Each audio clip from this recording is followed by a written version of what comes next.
Bismillahirrohmanirrohim. Assalamualaikum warahmatullahi wabarakatuh. Perkenalkan, nama saya Anissa Sefiatul Muntanadhiroh dari jurusan Tadris IPA A semester 5. Di sini saya akan mempresentasikan hasil modul pembelajaran ilmu pengetahuan alam dengan materi klasifikasi makhluk hidup. Pembuatan modul pembelajaran ini untuk memenuhi tugas UAS pengembangan perangkat pembelajaran.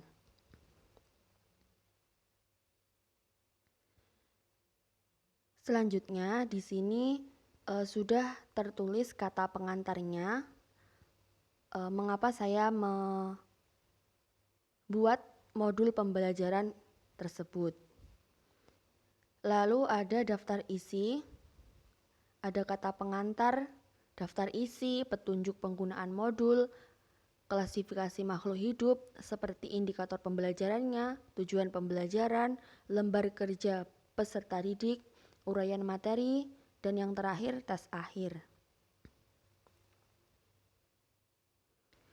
Pada petunjuk penggunaan modul, di sini saya menuliskan penggunaan modul bagi guru dan siswa. Pertama, petunjuk penggunaan modul bagi siswa, langkah-langkah agar mendapatkan hasil yang diharapkan. 1. Siswa diminta untuk membaca indikator pembelajaran serta tujuan pembelajaran ini diajarkan, sehingga akan memunculkan rasa penasaran dengan materi yang akan dibahas.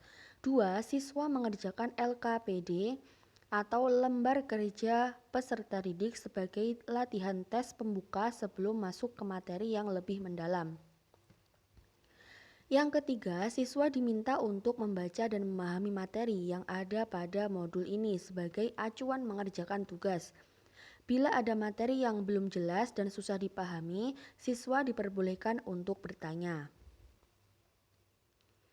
Yang keempat, siswa diminta mengerjakan tes akhir baik pilihan ganda maupun uraian yang telah disiapkan guru pada akhir modul pembelajaran ini. Dan yang terakhir, jika siswa masih belum menguasai materi, dapat melakukan remedial bersama guru. Nah, untuk tahapan atau langkah yang terakhir ini, guru sendiri belum menyiapkan bagaimana remedialnya, karena itu diketahui hasilnya akhir setelah mengerjakan tes akhirnya.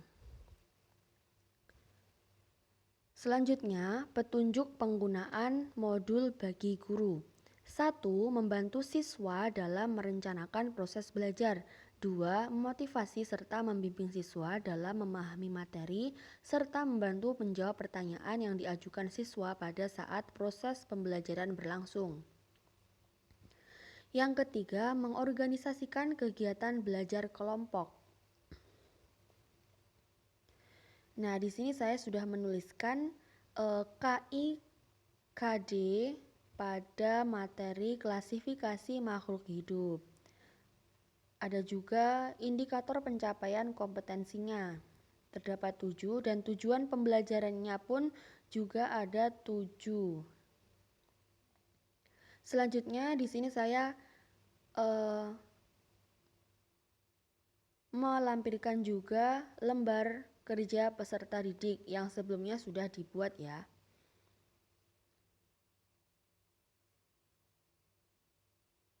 Seperti ini.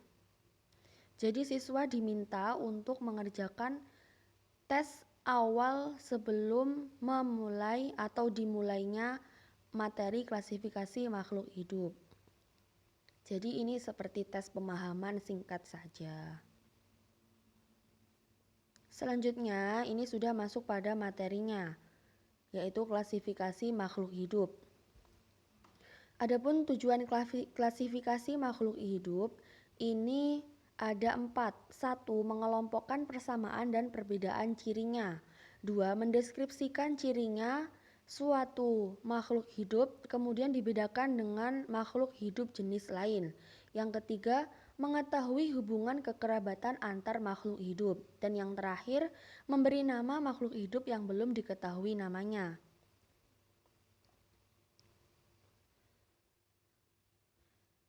Selanjutnya ada dasar-dasar klasifikasi makhluk hidup. Terdapat 3. Yang pertama, berdasarkan persamaan dan perbedaan yang dimiliki. Yang kedua, berdasarkan ciri bentuk tubuh atau morfologi dan alat dalam tubuh atau anatomi. Dan yang terakhir, berdasarkan manfaat, ukuran, tempat hidup, dan cara hidupnya. Mengenal makhluk hidup dan benda tak hidup. Nah, di sini yang difokuskan adalah apa sih sebenarnya ciri-ciri makhluk hidup dan perbedaannya dengan benda yang tak hidup itu seperti apa?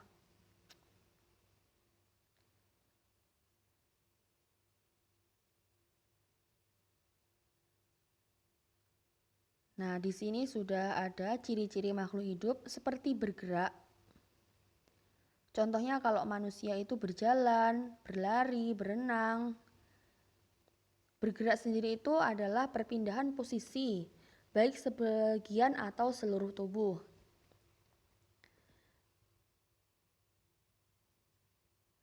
Selanjutnya bernafas. Setiap makhluk hidup itu pasti memiliki cara bernafas yang berbeda, seperti manusia. Dan hewan yang di darat itu bernafas dengan paru-paru. Sedangkan ikan bernafas dengan insang.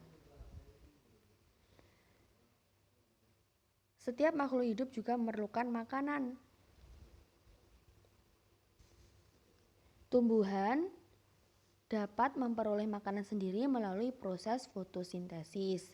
Namun manusia tidak bisa membuat makanan sendiri, jadi manusia ini bergantung pada makhluk hidup lainnya. Tumbuh dan berkembang, peka terhadap rangsang seperti putri malu yang ketika kita menyentuhnya, ia akan mengutup atau menutup.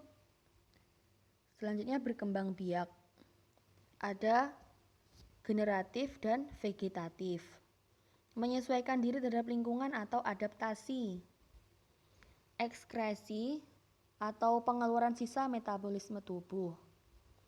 Dan yang terakhir, regulasi. Tahapan klasifikasi. Berikut tahapannya, yaitu pengamatan merupakan proses awal klasifikasi dengan melakukan identifikasi makhluk hidup satu dengan makhluk hidup yang lainnya. Yang kedua, pengelompokan makhluk hidup berdasarkan pada ciri yang diamati. Dan yang ketiga, pemberian nama makhluk hidup. Jadi dulu itu nama makhluk hidup belum ada ya, jadi perlu dikasih nama. Biar cepat mudah dihafal juga. Jadi perlu pemberian nama pada makhluk hidup tersebut. Sistem klasifikasi makhluk hidup. Selanjutnya, terdapat sistem buatan, alami, dan sistem filogenik. Buatan. Sistem klasifikasi buatan ini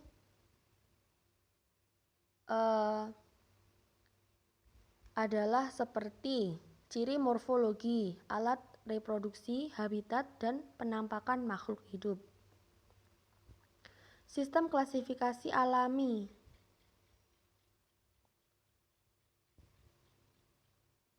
yaitu seperti atau berdasarkan pada karakter-karakter ilmiah yang mudah untuk diamati. Jadi alami yang mudah diamati. Yang ketiga, sistem klasifikasi filogenik. Nah, klasifikasi ini diperkenalkan oleh Charles Darwin. Teori ini ditemukan oleh Charles Darwin.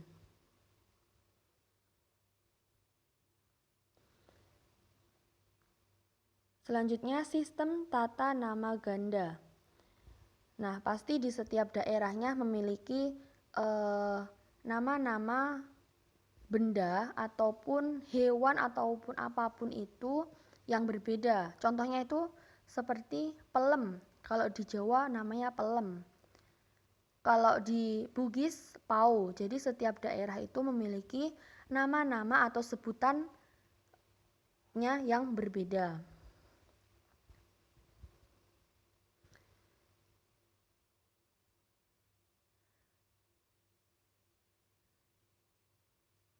Terdapat ilmuwan Swedia yang meneliti tentang tata cara penamaan dan identifikasi organisme yang menjadi dasar taksonomi modern. Ini ditemukan oleh Carolus Linnaeus. Selanjutnya, pengklasifikasian makhluk hidup. Ini seperti urutan hierarki ya, dari kingdom, terus phylum, klasis, ordo, familia, genus, dan yang terakhir spesies.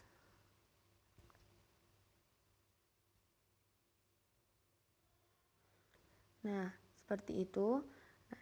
Ini di akhir modul terdapat tes akhir pilihan ganda dan uraian. Jadi siswa diminta untuk mengerjakan tes akhir ini. Kemudian diambil skornya. Tapi jika belum memenuhi skor yang dibutuhkan, maka siswa tersebut wajib atau harus mengulang atau remedial. Entah itu materi, entah itu dari materinya atau melakukan tes ulang dengan soal yang berbeda. Nah, cukup sekian presentasi dan penjabaran dari saya mengenai modul pembelajaran ini. Apabila ada kurang lebihnya, saya mohon maaf. Akhiron, wassalamualaikum warahmatullahi wabarakatuh.